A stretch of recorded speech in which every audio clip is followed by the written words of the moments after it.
Près d'une semaine après le réveillon de Noël, une question dans de nombreux foyers: comment se débarrasser de son sapin? Des collectes sont organisées partout dans la région, et notamment dans le Grand Reims, où ces arbres seront bientôt recyclés en compost. Explication Kelly Lafin et Olivia Brice.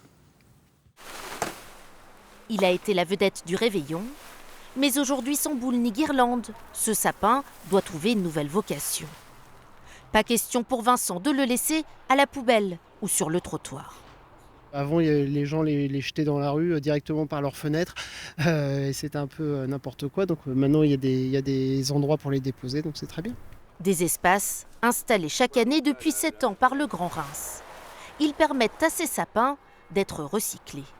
Une fois qu'ils sont collectés, ils sont emmenés sur une plateforme de compostage et donc le compost, eh bien, voilà, ça va revenir à la terre sous une forme d'économie circulaire où on réutilise des choses qui sont mises dans des circuits et ça nous permet de réduire aussi un peu les ordures ménagères.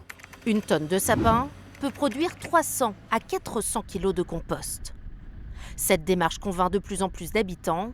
En 5 ans, le nombre de sapins collectés a presque doublé. Seul bémol, certaines consignes peinent à être respectées, comme enlever les sacs plastiques ou déposer les sapins au bon emplacement. Là, on a un cas bien particulier où les gens, alors c'est très bien, ils sont venus déposer leurs sapins, hein, c'est très très bien, mais c'est pas l'endroit. Au total, 26 points de dépôt ont été installés à Reims, Bétheny et Besanne. Pour faire recycler son sapin de Noël, il est aussi possible de se rendre dans une déchetterie. Ça va être composté, valorisé et ça servira de différentes solutions. Ça peut après être mis sur des parterres de fleurs en fait, pour les préserver. Cette solution écologique est accessible toute l'année. Quant à la collecte du Grand Reims, elle va durer encore un mois, jusqu'au 31 janvier.